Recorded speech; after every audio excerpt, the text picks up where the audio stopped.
Very good morning, students. Halo, alkane, and haloarenes. Part 3 video. तो यहाँ पर halo alkane तथा हेलो एरीन चल रहा था। पार्ट 1 और पार्ट 2 कंप्लीट हो चुका था। पार्ट 3 जो है उसकी वीडियो सभी बच्चे ध्यान से देखेंगे। इसमें है हेलो एल्केन की रासायनिक समीकरणें। हेलो एल्केन की रासायनिक समीकरणों के बाद हम करेंगे हेलो एरीन की रासायनिक समीकरण। पहले है इसमें हेलो एल्केन की रासायनिक समीकरणें। इसके अंदर हम 4 प्रकार की अभिक्रियाएं करेंगे। पहली है नाभिक स्नेही प्रतिस्थापन अभिक्रिया, दूसरी है निराकरण अभिक्रिया या फिर विलोपन अभिक्रिया, तीसरी है धातुओं के साथ अभिक्रिया और फिर चौथी है इलेक्ट्रॉन स्नेही प्रतिस्थापन अभिक्रिया। तो एक एक करके हम इन चारों का वर्णन करेंगे। पहली अभिक्रिया है इसमें नाभिक स्नेही प्रतिस्थापन अभिक्रिया। नाभिक स्नेही को नाभिक रागी भी कहते हैं। तो नाभिक स्नेही कई बार नाभिक रागी के नाम से भी इसमें पूछ लिया जा सकता है। सबसे पहले तो हमें पता होना चाहिए कि नाभिक स्नेही क्या होता है। अब 2 तरह के होते हैं, एक तो होते हैं इलेक्ट्रॉन स्नेही और दूसरा होता है नाभिक स्नेही। इलेक्ट्रॉन स्नेही को हम E पॉजिटिव से प्रदर्शित करते हैं और नाभिक स्नेही को हम NU- से प्रदर्शित करते हैं।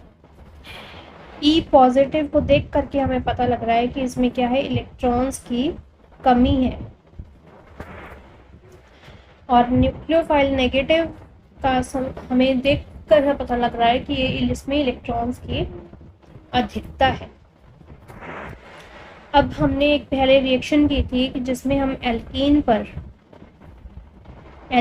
पर HX का योग कर रहे थे।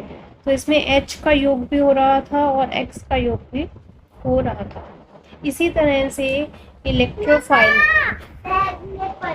इलेक्ट्रोफाइल होता है और एक न्यूक्लियोफाइल होता है। तो इलेक्ट्रोफाइल मतलब इलेक्ट्रॉन स्नेही और नाभिक स्नेही, ये दोनों के दोनों ही जुड़ने वाले क्रियाकारक पर अटैक करते हैं। लेकिन अगर पहले इलेक्ट्रोफाइल या इलेक्ट्रॉन स्नेही अटैक करता है तो उसका नाम हो जाता है इलेक्ट्रॉन स्नेही प्रतिस्थापन अभिक्रिया। इलेक्ट्रॉन स्नेही प्रतिस्थापन अभिक्रिया। लेकिन अगर न्यूक्लियोफाइल मतलब नाभिक स्नेही पहले अटैक करता है तो उसका नाम हो जाता है नाभिक स्नेही प्रतिस्थापन अभिक्रिया। मतलब वे प्रतिस्थापन अभिक्रिया जो नाभिक स्नेही के द्वारा प्रारंभ होती हैं उन्हें नाभिक स्नेही प्रतिस्थापन अभिक्रियाएं कहते हैं। मैंने जैसे ये वाला उदाहरण दिया था वैसे ही अब एल्किल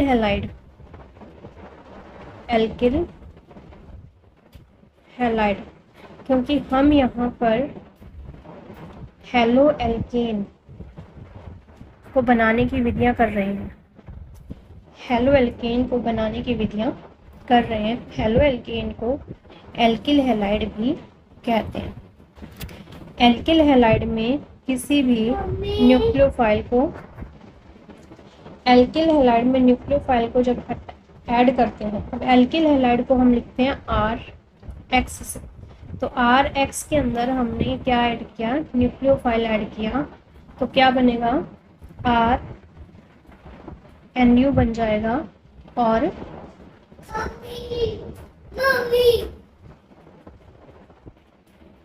X नेगेटिव अलग हो जाएगा। यहाँ पर ये जो न्यूक्लियोफाइल है ये नेगेटिव फॉर्म में और X भी नेगेटिव फॉर्म में, ठीक है। तो न्यूक्लियोफाइल जो है वो स्ट्रॉन्ग ज़्यादा होने की वजह से X को धक्का लगाएगा और खुद न्यूक्लियोफाइल X की जगह पर आ जाएगा और X जो है उसको बाहर निकाल देगा। अब नाभिक स्नेही प्रतिस्थापन अभिक्रिया, नाभिक स्नेही प्रतिस्थापन अभिक्रियाएं दो प्रकार की होती हैं। एक अणु नाभिक स्नेही प्रतिस्थापन अभिक्रिया और दूसरा है द्विअणुक नाभिक स्नेही प्रतिस्थापन अभिक्रिया। एक अणुक नाभिक स्नेही प्रतिस्थापन अभिक्रिया को SN1 अभिक्रिया भी कहते हैं और द्विअणुक नाभिक स्नेही प्रतिस्थापन अभिक्रिया को SN2 अभिक्रिया भी कहते हैं। अब यहाँ पर हम डिटेल में स्टडी करेंगे। सबसे पहले एक अणुक नाभिक स्नेही प्रतिस्थापन अभिक्रिया के मतलब SN1 अभिक्रिया की। एक अणुक नाभिक स्नेही प्रतिस्थापन अभिक्रिया मतलब SN1 अभिक्रिया।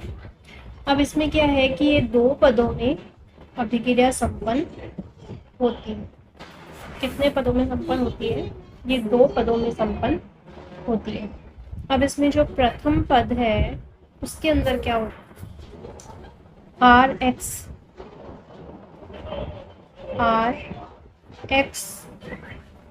R positive plus X negative में टूट जाता है। अब ये जो R पॉजिटिव है इसको क्या बोला जाता है? कार्बोनियम आयन बोला जाता है।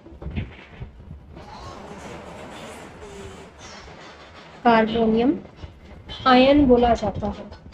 अब ये जो स्टेप है, ये जो प्रथम स्टेप है, ये बहुत ज़्यादा स्लो स्टेप है, मतलब धीमी गति से चलने वाला चरण है ये। अब जो स्टेप या जो चरण धीमी गति से चलता है वो हमेशा वेग निर्धारक पद कहलाता है। क्या कहलाता है? वेग निर्धारक पद। वेग निर्धारक पद कहलाता है। अब यहाँ पर ये जो कार्बोनियम आयन बना है इसे क्या कहा जाता है? मध्यवर्ती कहा जाता है। मध्यवर्ती कहा जाता है, मतलब बीच में बनने वाला पदार्थ इसे कहा जाता है। अब इस अभिक्रिया के अंदर सिर्फ और सिर्फ RX भाग ले रहा है, सिर्फ RX भाग ले रहा है। इसलिए इस अभिक्रिया की दर जो है वो सिर्फ और सिर्फ RX के समानुपाती होती है, RX के सांद्रता के समानुपाती होती है। तो ये जो बड़ा ब्रैकेट होता है इसे हम सांद्रता कहते हैं। तो सांद्रता जो है उसे बड़े ब्रैकेट द्वारा प्रदर्शित किया जाता है। अब यहाँ पर क्या है कि सिर्फ एक ही कंपाउंड है, कंपाउंड जो है वो सिर्फ एक ही है, इसलिए इस अभिक्रिया की जो कोटि है वो कितनी है? एक। कोटि का मतलब क्या है? अभिक्रिया में भाग लेने वाले मेंबर्स की संख्या, ठीक है, सदस्यों की संख्या कितनी है? एक है, इसलिए इसकी कोटि भी एक ही है। और कोटि एक होने के कारण ही SN के ऊपर 1 शब्द लगाया गया है और यहाँ पर एक अणु शब्द जो है इसकी हेडिंग में लगाया गया है। मतलब इस अभिक्रिया को एक अणुक नाभिक स्नेही प्रतिस्थापन अभिक्रिया या SN1 अभिक्रिया क्यों कहा जाता है? क्योंकि इसकी कोटि एक होती है, प्रथम पद धीमा पद है और यही वेग निर्धारक पद है और इसके अंदर सिर्फ RX की सांद्रता पर ही इसकी अभिक्रिया की दर, इसकी अभिक्रिया की स्पीड निर्भर करती है। इसलिए इसको एक अणुक नाभिक स्नेही प्रतिस्थापन अभिक्रिया कहते हैं। अब उसके बाद है इसका दूसरा पद, सेकंड चरण। दूसरे चरण के अंदर इसमें क्या होता है? ये जो R बना था, यहाँ पर R पॉजिटिव बना था, अब इसके ऊपर न्यूक्लियोफाइल अटैक करेगा और ये जो पद है तीव्र गति से संपन्न होगा, बहुत ज़्यादा फास्टली ये रिएक्शन संपन्न हो जाएगी और R के साथ NU इसमें जुड़ जाएगा और ये जो है हमारा क्या है? उत्पाद है, मतलब हमारा प्रोडक्ट है। अब यहाँ पर अगला पॉइंट है कि यहाँ पर जो R पॉजिटिव बन रहा है, मतलब मध्यवर्ती जो बन रहा है, मध्यवर्ती जो बन रहा है, अगर इसका स्थायित्व ज़्यादा है तो अभिक्रिया आसानी से संपन्न हो जाएगी। अगर इसका स्थायित्व अच्छा है तो अभिक्रिया आसानी से संपन्न हो जाएगी। अब जो R पॉजिटिव है इसको कार्बोकैटायन भी कहा जाता है। कार्बो कैटायन भी कहा जाता है, या फिर इसको कार्बोनियम आयन भी कहा जाता है। कार्बोनियम आयन भी कहा जाता है। अब ये जो कार्बोनियम आयन है वो 3 प्रकार के होते हैं, 3 डिग्री, 2 डिग्री, 1 डिग्री। ठीक है, तो 3 डिग्री का जो स्थायित्व है वो हमेशा ज़्यादा होता है और 2 डिग्री का स्थायित्व थोड़ा सा कम होता है। अब एक बार इसका कारण समझेंगे हम कि ऐसा क्यों होता है। अब 3 डिग्री का मतलब क्या है, इस कार्बन के साथ फिर से 3 कार्बन जुड़े हुए हैं। ऐसा कार्बन जिसके ऊपर पॉजिटिव चार्ज है, CH3, CH3 और CH3, ये हो गया 3 डिग्री। 2 डिग्री का मतलब है ऐसा कार्बन जिसके साथ 2 CH3 जुड़े हुए हैं और एक हाइड्रोजन जुड़ा हुआ है। और 1 डिग्री का मतलब क्या है, जिसके साथ एक CH3 जुड़ा हुआ है और 2 हाइड्रोजन मात्र जुड़े हुए हैं।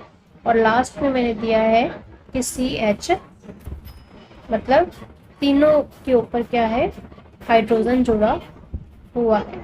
तो अब यहाँ देखो कि C के ऊपर पॉजिटिव चार्ज है, C के ऊपर क्या है, पॉजिटिव चार्ज है। अब ये वाला जो C है अपना पॉजिटिव चार्ज को कम करना चाहता है।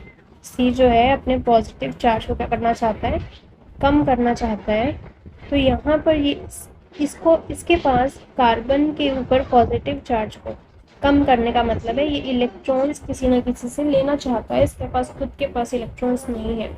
तब इसके पास 3 ऑप्शंस हैं कि या तो ये इस कार्बन से ले, या फिर ये इस कार्बन से ले, या फिर ये इस कार्बन से। अब ये वाले जो तीनों कार्बन हैं इनके पास ऑप्शंस हैं कि 3-3 इनके पास हाइड्रोजन्स उपस्थित हैं। इन तीनों हाइड्रोजन से मांग करके ये इलेक्ट्रॉन्स जो है इस कार्बन को प्रोवाइड करवा देंगे। तो इसके पास कुल 9 हाइड्रोजन उपस्थित हैं। ठीक है, अब यहाँ पर देखा जाए तो इस कार्बन के पास डिमांड ये चाह रहा है कि इलेक्ट्रॉन्स मिले, लेकिन इसके पास टोटल 6 ही ऐसे हाइड्रोजन है जो कार्बन के थ्रू उसके पास पहुँच रहे हैं। तो टोटल 6 हाइड्रोजन है इसके पास, और इसके पास जो है केवल 3 ही हाइड्रोजन, 3 हाइड्रोजन है, और इसके पास कोई भी हाइड्रोजन नहीं है। ठीक है, तो अब यहाँ देखो कि इसके पास 9 हाइड्रोजन है तो इसका स्थायित्व भी ज़्यादा है 2 से, क्योंकि 2 के पास सिर्फ 6 हाइड्रोजन है, इसके पास 3 है और घट गई है इसका स्थायित्व, और इसके पास कोई भी हाइड्रोजन नहीं है। ये OH नहीं है, ये है 0 हाइड्रोजन, 0 हाइड्रोजन, कोई भी हाइड्रोजन इसके अंदर नहीं है। तो इसका स्थायित्व जो है वो और भी ज़्यादा घट गया। अगर हम यहाँ पर Rx की बात करें तो 3 डिग्री का स्थायित्व ज़्यादा होगा, क्रियाशीलता उसकी ज़्यादा होगी। 2 डिग्री की क्रियाशीलता उससे कम होगी, 1 डिग्री की क्रियाशीलता उससे कम होगी, और CH3 के साथ अगर X आता है तो उसकी क्रियाशीलता और भी ज़्यादा कम होगी।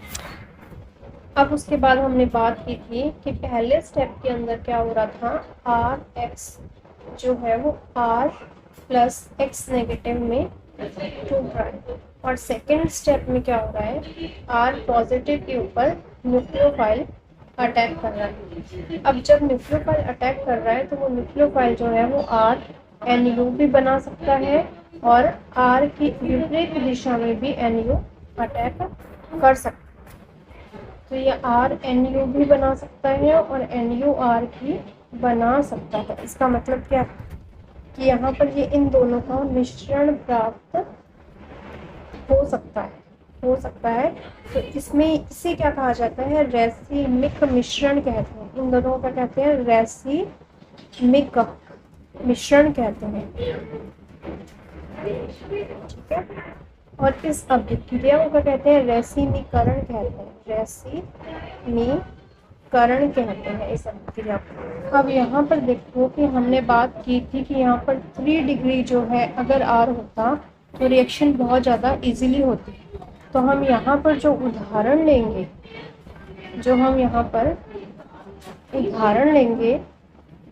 वो 3 डिग्री वाला ही लेंगे। ठीक है, तो यहाँ पर 3 डिग्री वाला लेंगे तो इसका मतलब क्या है, कार्बन के पास CH3 और CH3 और यहाँ पर जुड़ा हुआ है X। ठीक है, X की जगह हम यहाँ पर क्लोरीन भी ले सकते हैं। ठीक है, तो यहाँ पर क्या होगा, सबसे पहले स्टेप में CH3 carbon CH3 carbon CH3 और यहाँ पर है पॉजिटिव चार्ज। इस तरह से ये बन जाएगा, प्लस में Cl नेगेटिव बन जाएगा। तो ये तो है हमारा प्रथम चरण। और द्वितीय चरण के अंदर क्या होगा, यहाँ पर ये जो CH3 C पॉजिटिव CH3 और यहाँ पर CH3 बना है, इसके अंदर हम यहाँ पर OH नेगेटिव ऐड करेंगे। मतलब कोई भी न्यूक्लियोफाइल ऐड करेंगे तो इसमें ज़्यादातर हम OH नेगेटिव ऐड कर रहे हैं। OH नेगेटिव का मतलब है NaOH जलीय NaOH या जलीय KOH ऐड करते हैं। NaOH का OH जो है वो न्यूक्लियोफाइल का काम करेगा। NaOH का जो OH है वो न्यूक्लियोफाइल का काम करेगा, या फिर KOH का OH जो है वो न्यूक्लियोफाइल का काम करेगा, मतलब नाभिक स्नेही का काम करेगा।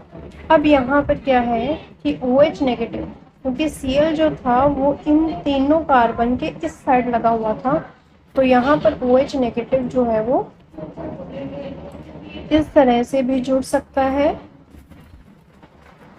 या OH नेगेटिव कार्बन के इस तरह से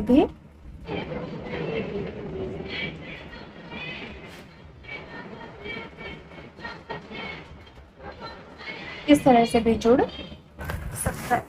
तो इन दोनों तरीके से जुड़ सकता है। तो यहाँ पर हम ये जो या शब्द लगा रहे हैं, इसकी जगह हम अगर प्लस का शब्द लगा दें तो कोई दिक्कत नहीं है, क्योंकि ये दोनों का मिश्रण हमें प्राप्त होता है, जैसे हम रैसिमिक मिश्रण कहते हैं।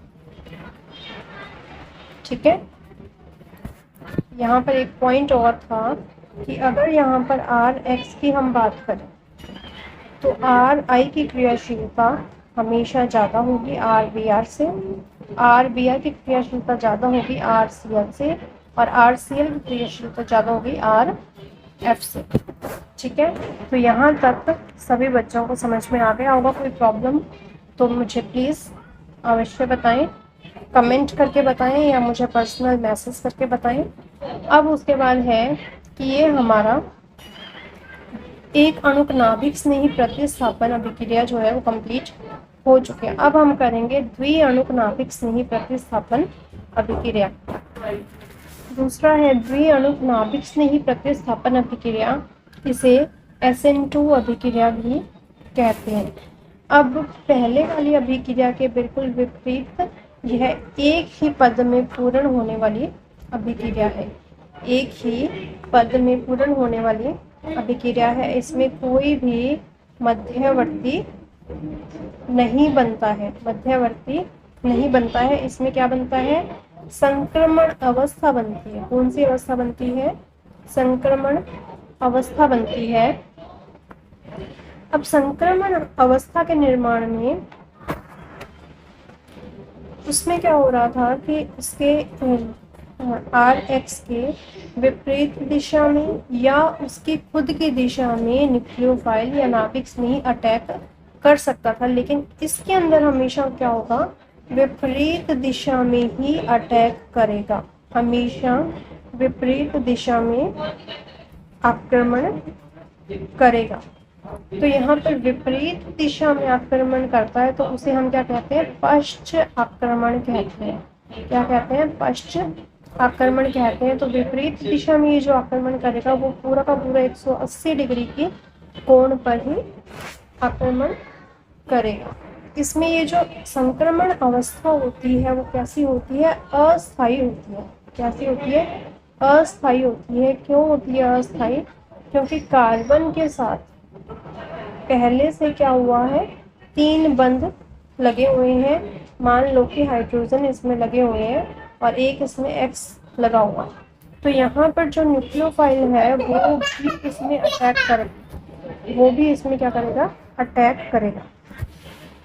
जो न्यूक्लियोफाइल है वो भी इस पर उसकी विपरीत दिशा में अटैक करेगा।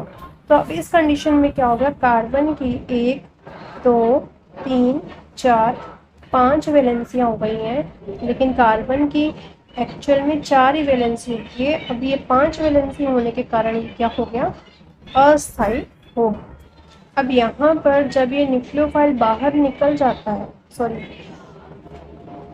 जब X बाहर निकल जाता है तो बनने वाला उत्पाद जो होगा उसमें कार्बन के अंदर हाइड्रोजन इस तरह से लगे हुए होगा, क्योंकि पहले क्या था, कार्बन के ऊपर हाइड्रोजन इस तरह से लगे हुए थे और X यहाँ पर था।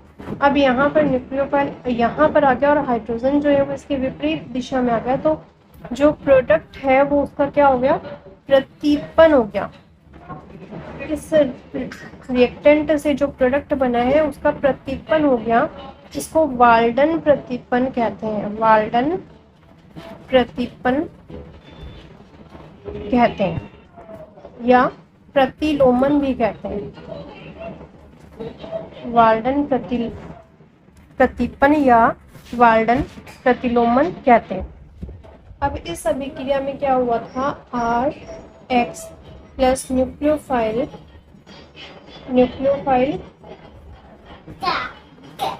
RX और फिर उसके बाद न्यूक्लियोफाइल R बना। तो अब यहाँ पर क्या हुआ है कि जो स्टार्टिंग में हमने RX और न्यूक्लियोफाइल दोनों लिए हैं, तो इसका मतलब यहाँ पर अभिक्रिया की कोटि क्या हो गई, 2 हो गई, और इसीलिए इस अभिक्रिया का नाम क्या पड़ा, SN2 या फिर द्विअणुक नाभिक स्नेही प्रतिस्थापन अभिक्रिया। और इसमें अभिक्रिया की जो दर है किसके समानुपाती हो गई, RX और न्यूक्लियोफाइल दोनों सांद्रता के समानुपाती हो गई, और इसीलिए इसको SN2 अभिक्रिया कहते हैं। अब इन अभिक्रियाओं के अंदर 1 डिग्री R की क्रियाशीलता ज़्यादा होगी 2 डिग्री से, उसकी क्रियाशीलता ज़्यादा होगी 3 डिग्री से। तो ऐसा क्यों हुआ, क्योंकि यहाँ पर न्यूक्लियोफाइल ने जब अटैक किया तो यहाँ पर हाइड्रोजन लगे हुए थे, तो ये 1 डिग्री था। अगर यहाँ पर एक CH3 आ जाता तो ये 2 डिग्री बन जाता, 1 डिग्री ही रहता। लेकिन यहाँ पर क्या है कि जैसे ही एक CH3 और बढ़ता तो इसमें CH3 की भीड़ बढ़ जाती, और यहाँ पर भी CH3 हो, तो CH3 का साइज जो है वो बड़ा है, CH3 का साइज बड़ा है, बड़ा होने की वजह से न्यूक्लियोफाइल इसके अंदर अटैक करने में इसको दिक्कत आती है। तो 3 डिग्री के अंदर रिएक्शन थोड़ी स्लो रहेगी।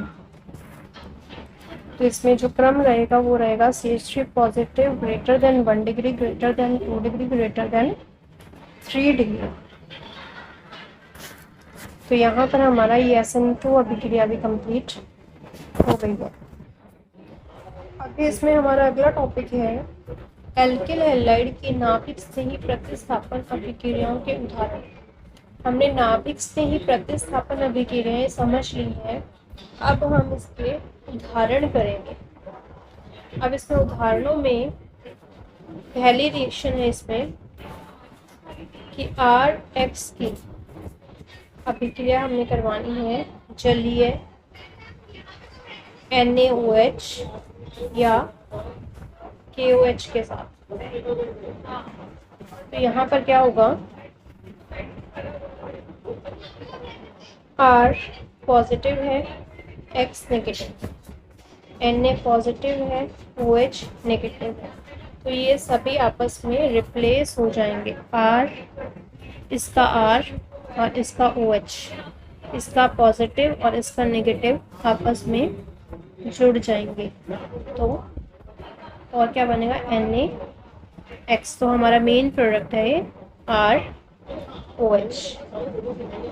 उसके बाद है मतलब RX की जब हम जलीय NaOH या जलीय KOH के साथ अभिक्रिया करवाते हैं तो अल्कोहल प्राप्त होता है। दूसरी अभिक्रिया है इसके अंदर हमारी कि आर एक्स की अभिक्रिया हमने एच ओ एच से करवाते हैं। सेम उसी तरह से एन की जगह हमने हाइड्रोजन लिया है, तो सेम आर ओ एच इसमें बन जाएगा। आर ये वाला और ओ एच ये वाला, ठीक है। तो आर ओ एच इसमें बन जाएगा। तीसरी अभिक्रिया है इसमें आर एक्स की अभिक्रिया हमने करवानी है आर ओ एन ए। तो यहाँ पर OH था, यहाँ पे ONA है, ठीक है। ONA कम्प्लीटली नेगेटिव है और R इसमें पॉजिटिव है, तो क्या बन जाएगा R। इस R को अलग करने के लिए हमने यहाँ लगा दिया R डैश। यहाँ पर RO नेगेटिव है और Na पॉजिटिव है, तो यहाँ पर क्या होगा R। इस R को और इस R को डिफ्रेंशिएट करने के लिए मैंने यहाँ पर R डैश लगा दिया, तो R के साथ क्या हो जाएगा O R डैश लग जाएगा, मतलब ईथर बन जाएगा इसका। अब ये वाली जो अभिक्रिया है, हमारे चैप्टर का नाम है अल्कोहल, फिनॉल और ईथर। अब ईथर को बनाने की विधियों में ये वाली रिएक्शन जो है डिटेल में रिपीट आएगी। इस अभिक्रिया का नाम है विलियम सम संश्लेषण, विलियम सन ईथर संश्लेषण। उसके बाद अगली अभिक्रिया है इसमें आर एक्स की अभिक्रिया हमने करवानी है Na I के साथ। अब Na पॉजिटिव है और I नेगेटिव है, तो R के साथ क्या जुड़ जाएगा I जुड़ जाएगा। अब उसके बाद है पांचवी अभिक्रिया है आर एक्स की अभिक्रिया हमने करवानी है NH3 के साथ। अब इसमें क्या होगा, एक H और एक NH2। H पॉजिटिव है और NH2 नेगेटिव है, तो R NH2 इसमें बन जाएगा। उसके बाद छठी अभिक्रिया है आर एक्स के साथ हमने रिएक्शन करवानी है R dash C double O O Ag के साथ। तो यहाँ पर Ag जो है वो पॉजिटिव है और बाकी सारा नेगेटिव है, तो R COO डैश इसमें बन जाएगा। इसका नाम है एस्टर। उसके बाद है सातवीं अभिक्रिया है इसमें आर एक्स की अभिक्रिया करवानी है LiAlH4 की उपस्थिति में। तो LiAlH4 को हम तीर के निशान के ऊपर लिख रहे हैं। इसका मतलब क्या है कि यहाँ पर ये जो LiAlH4 है वो एक अभिकारक है। इसका काम क्या होता है, अपचयन करना। LiAlH4 का काम क्या होता है, अपचयन करना। ये आगे आने वाले काफ़ी चैप्टर्स में बार बार आएगा। तो LiAlH4 का मतलब है अपचयन करना। अपचयन करने का मतलब है हाइड्रोजन देना। तो X बाहर निकल जाएगा, उसकी जगह हाइड्रोजन इसमें आ जाएगा। अगली अभिक्रिया है आर एक्स के अंदर KCN डालना। इससे क्या बनेगा, RCN बन जाएगा। लेकिन अगर हम RX के अंदर AgCN डालते हैं तो हमें क्या बनेगा, RNC बनेगा। अब यहाँ देखो कि ये इसमें प्रश्न पूछा जाता है कि एल्किल हैलाइड KCN के साथ अभिक्रिया करके RCN बनाते हैं, मतलब एल्किल साइनाइड बनाते हैं, लेकिन AgCN के साथ अभिक्रिया करके एल्किल आइसोसाइनाइड बनाते हैं। ऐसा क्यों होता है, कारण स्पष्ट कीजिए। तो अब यहाँ पर इसका कारण बताया जाता है कि KCN जो है वो क्या है, एक आयनिक यौगिक है और AgCN जो है वो क्या है,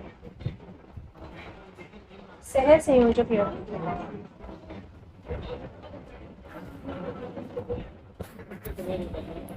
तो KCN जो है वो टूट करके K पॉजिटिव और Cn नेगेटिव देता है, और AgCN जो है वो इस तरह से नहीं टूटता है। तो यहाँ पर X R positive plus X में कन्वर्ट होगा, और R जो है वो डायरेक्ट Cn के साथ जुड़ जाएगा और RCN बना देगा। लेकिन यहाँ पर क्या होगा, RX R पॉजिटिव और X नेगेटिव में कन्वर्ट होगा, और R पॉजिटिव AgCN से रिएक्शन करेगा, AgCN से रिएक्शन करेगा। अब इसकी सीध में N आ रहा है, तो R जो है वो N के साथ अभिक्रिया कर लेगा, मतलब R N के साथ अभिक्रिया कर लेगा और NC बना देगा। R N के साथ जुड़ेगा और C बाद में जुड़ जाएगा, तो RNC बना देगा। ठीक है, तो इसकी डिटेल जो है इसमें अच्छे से दी हुई है, उसे एक बार जरूर पढ़िएगा। यहाँ पर हम इसकी डिटेल पढ़ते हैं कि KCN एक आयनिक यौगिक है जो विलयन में Cn आयन देता है, और साइनाइड आयन एक उभयदंती नाभिक रागी या नाभिक स्नेही है जिसे अनुनाद द्वारा स्पष्ट किया जा सकता है। साइनाइड आयन के अनुनादी संरचनाओं से स्पष्ट है कि इसमें कार्बन और नाइट्रोजन दोनों ही इलेक्ट्रॉन्स देने की स्थिति में है, लेकिन एल्किल समूह पर आक्रमण मुख्यतः इसमें कार्बन द्वारा होता है, इसलिए यह कार्बन के साथ जुड़ जाता है, लेकिन AgCN में नाइट्रोजन परमाणु ही इलेक्ट्रॉन दान करने की स्थिति में है, इसलिए NC के साथ जुड़ जाता है। अब इसी तरह से नौवीं रिएक्शन है, RX के अंदर KNO2 को ऐड करते हैं तो RONO बनता है, और RX के अंदर अगर AgNO2 डालते हैं, क्योंकि इसमें Ag वाले के साथ RN के साथ जुड़ा था, इसलिए इसमें भी RN के साथ ही जुड़ेगा। अब इसके अंदर 3 परिभाषाएं पूछी जाती हैं, जिसमें पहला है धारण,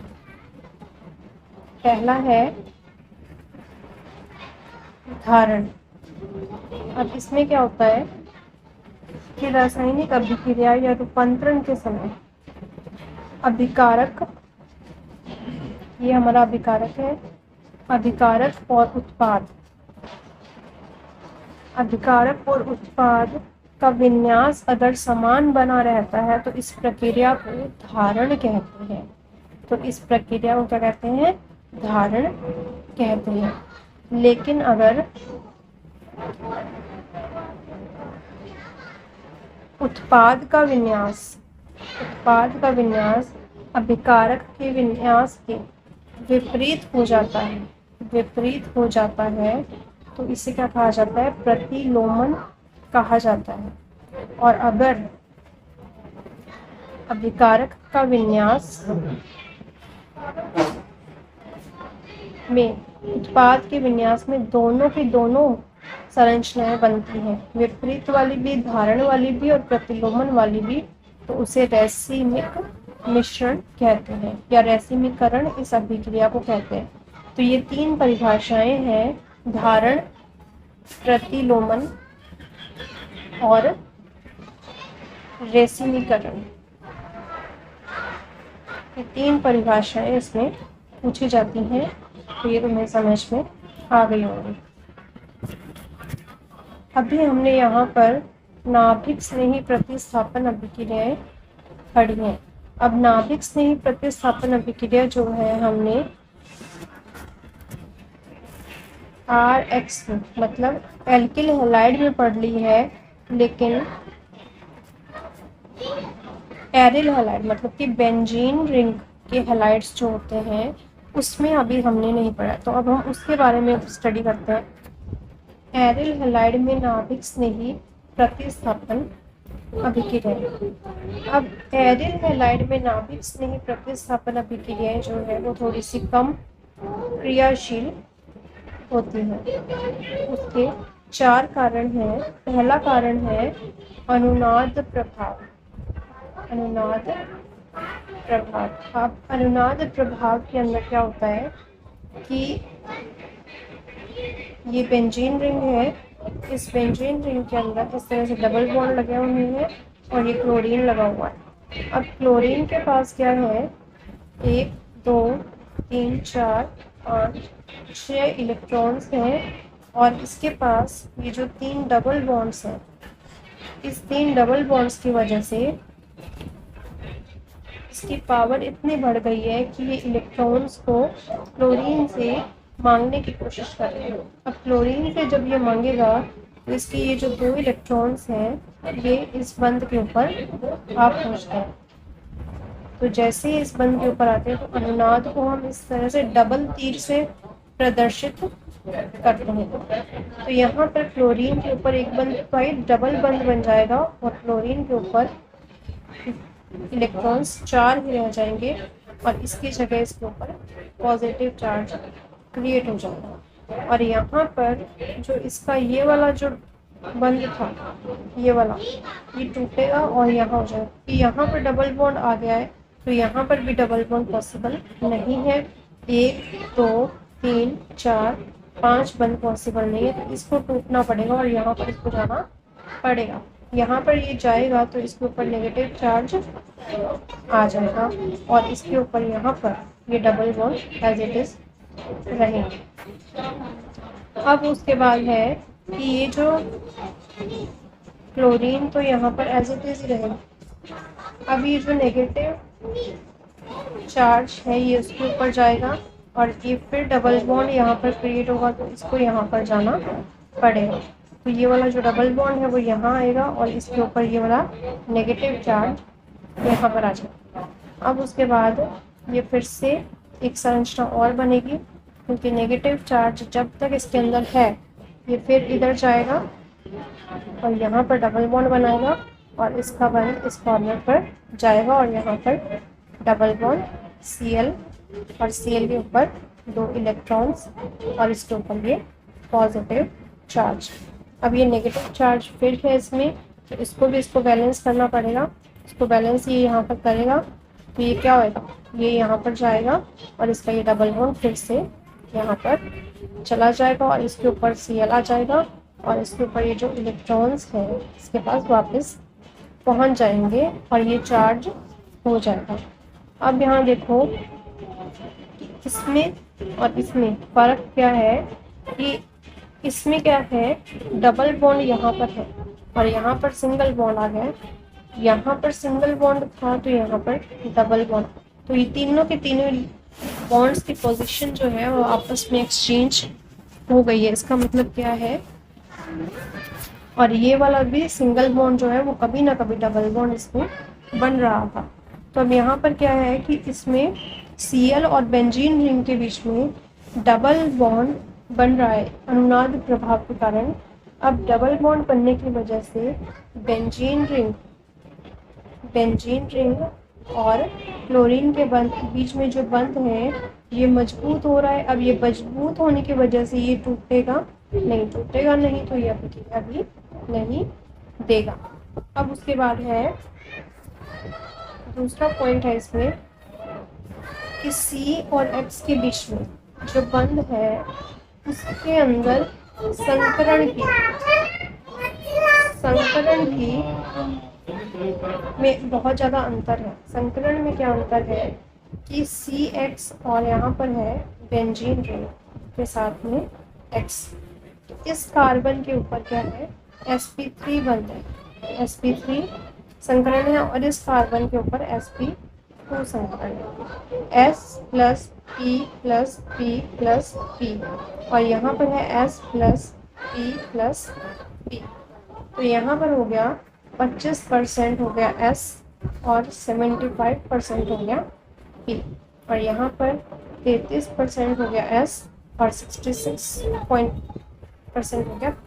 तो यहाँ पर S की वैल्यू ज़्यादा है और यहाँ पर S की वैल्यू कम है। इस वजह से ये वाला बंध क्या हो गया, मजबूत हो गया। मजबूत होने की वजह से ये टूटेगा नहीं, इसलिए ये रिएक्शन पॉसिबल नहीं है। तीसरा इसमें कारण है फेनिल धनायन का घनायन का अस्थायी, मतलब कि यहाँ पर R पॉजिटिव और X नेगेटिव में टूट रहा है। और यहाँ पर क्या है, बेंजीन रिंग के साथ X जुड़ा हुआ है, तो यहाँ पर ये बेंजीन रिंग के ऊपर पॉजिटिव चार्ज प्लस में X नेगेटिव बन जाएगा। तो यहाँ पर ये जो R पॉजिटिव बन रहा है वो क्या है, स्थायी है, और ये जो बन रहा है वो क्या है, अस्थायी है।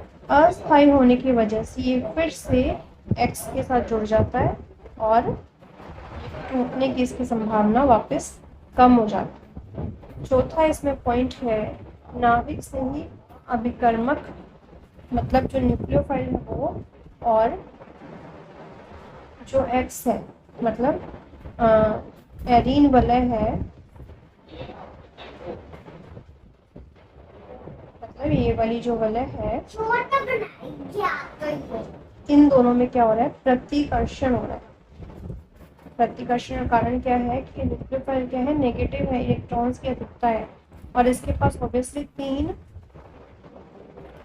इलेक्ट्रॉन डबल बॉन्ड है, और डबल बॉन्ड के अंदर क्या हो रहा है, इसमें तीनों साइड, यहाँ पर, इस पॉइंट पर, इस पॉइंट पर और इस पॉइंट पर कभी ना कभी नेगेटिव पॉइंट आ रहा है। यहाँ पर और यहाँ पर नेगेटिव पॉइंट आ रहा है, और फ्लोरीन के ऊपर पॉजिटिव आ रहा है। तो इसका मतलब बेंजीन वाला जो है वो नेगेटिविटी शो कर रही है। नेगेटिविटी शो करने की वजह से क्या हो रहा है, ये खुद भी क्या है, नेगेटिव है, और ये भी नेगेटिव है। नेगेटिव और नेगेटिव में क्या हो रहा है, प्रतिकर्षण हो रहा है, जिसकी वजह से न्यूक्लियोफाइल इसके ऊपर इजीली जुड़ नहीं पाता है। अब इसके बाद है कि इन 4 कारणों के कारण एरिल हैलाइड जो है वो नाभिक से ही प्रतिस्थापन अभिक्रियाएं नहीं दिखा रहे।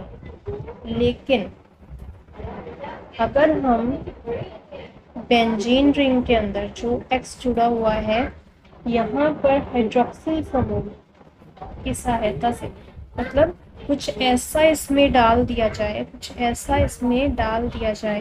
जिससे इसकी जो नेगेटिविटी है वो कम हो जाए, क्योंकि इन दोनों के अंदर क्या है, नेगेटिविटी, इसमें भी नेगेटिविटी और इसमें भी नेगेटिव। अगर हम इसकी नेगेटिविटी को किसी भी तरीके से कम कर दें तो ये इसके साथ जुड़ सकता है। तो नेगेटिविटी का कम होने का मतलब क्या है कि ये अपने इलेक्ट्रॉन्स को किसी को दे दे, जिसकी वजह से इसमें नेगेटिविटी कम हो जाएगी। मतलब कि ये जो ग्रुप है ऐसा जुड़े जो इलेक्ट्रॉन्स की डिमांड करता हो, और वो ग्रुप जो है इसमें वो कौन सा है, NO2। अगर यहाँ पर NO2 इसमें जोड़ दिया जाए तो इलेक्ट्रॉन्स को बेंजीन रिंग से खींच लेगा, जिसकी वजह से इसकी जो नेगेटिविटी है वो कम हो जाएगी। अब जब हम इसमें जलीय NaOH इसमें ऐड करते हैं और इसका जो टेम्परेचर है वो 443 केल्विन रखते हैं, तो क्या होता है, ये फिनोल में बदल जाता है। लेकिन अगर हम यहाँ पर NO2 ना डालें, NO2 इसमें ना डालें, तो हमें 443 की जगह 623 केल्विन टेम्परेचर डालना पड़ेगा, प्लस 300 एटमॉस्फेयर प्रेशर इसमें लगाना पड़ेगा। लेकिन अगर हम यहाँ पर NO2 डाल देते हैं तो इसमें प्रेशर की ज़रूरत नहीं पड़ेगी, लेकिन टेम्परेचर बहुत भी ज़्यादा कम हो जाएगा। अगर हम यहाँ पर 2 NO2 डाल देते हैं, एक NO2 यहाँ लगा देते हैं और दूसरा NO2 यहाँ लगा देते हैं, यहाँ पर तो क्लोरीन है ही, तो हम यहाँ पर जलीय NaOH की सहायता से इसको फिनोल में चेंज कर सकते हैं। और लेकिन इसमें फ़र्क क्या होगा, इसमें फ़र्क ये होगा कि इसमें टेम्परेचर थोड़ा और कम की हमें ज़रूरत पड़ेगी। और अगर हम यहाँ पर NO2 3 लगा देते हैं, NO2 3 लगा देते हैं, तो यहाँ पर मात्र जल के साथ अभिक्रिया और मात्र गर्म करने पर ही ये OH में बदल जाएगा। अब यहाँ पर देखो इम्पॉर्टेंट क्या चीज़ है, ये वाली रिएक्शन बड़ी इम्पॉर्टेंट है। इसमें एक तो इसका IUPAC नाम पूछा जाता है, इसका नाम है 2,4,6 ट्राई नाइट्रो बेंजीन, और इसका नाम है पिक्रिक अम्ल। तो यहाँ पर प्रश्न आता है कि पिक्रिक अम्ल बनाने की समीकरण दीजिए या पिक्रिक अम्ल का सूत्र दीजिए। ठीक है, उसके बाद है कि यहाँ पर जो NO2 है हमने इन 3 पोजीशंस पर जोड़ा, यहाँ पर या फिर यहाँ पर या फिर यहाँ पर, क्योंकि जब क्लोरीन के साथ ये अनुनाद कर रहा था तो इन्हीं 3 पॉइंट्स के ऊपर नेगेटिविटी ज़्यादा थी। तो उनकी नेगेटिविटी को कम करने के लिए हमें NO2 को यहीं पर लगाना पड़ेगा। अगर हम यहाँ पर NO2 को यहाँ पर लगा दें, क्योंकि यहाँ पर ऑब्वियसली नेगेटिविटी नहीं है तो NO2 को कोई ज़रूरत नहीं होगी यहाँ पर जुड़ने की, और वो इसके ऊपर कोई प्रभाव भी नहीं डालेगा, तो कोई रिएक्शन ही नहीं पॉसिबल होगी। तो ये ऑर्थो और पैरा, यहाँ पर जो है ये क्लोरीन है, तो इसका ये वाला जो पोजीशन है वो ऑर्थो कहलाता है, ये मेटा कहलाता है और ये पैरा कहलाता है। उसी तरह से ये ऑर्थो कहलाता है, ये मेटा कहलाता है और ये पैरा कहलाता है। तो ऑर्थो और पैरा कंडीशन पर अगर NO2 जुड़ेगा तभी रिएक्शन होगी। अगर मेटा कंडीशंस पर, मेटा पोजीशंस पर NO2 जुड़ता है तो कोई भी रिएक्शन पॉसिबल नहीं होगी। ये जो पार्ट 3 है वो यहाँ पर कंप्लीट हो गया। अब इसके क्वेश्चंस जो है वो अगले वीडियो में तुम्हें समझा दिए जाएंगे। धन्यवाद।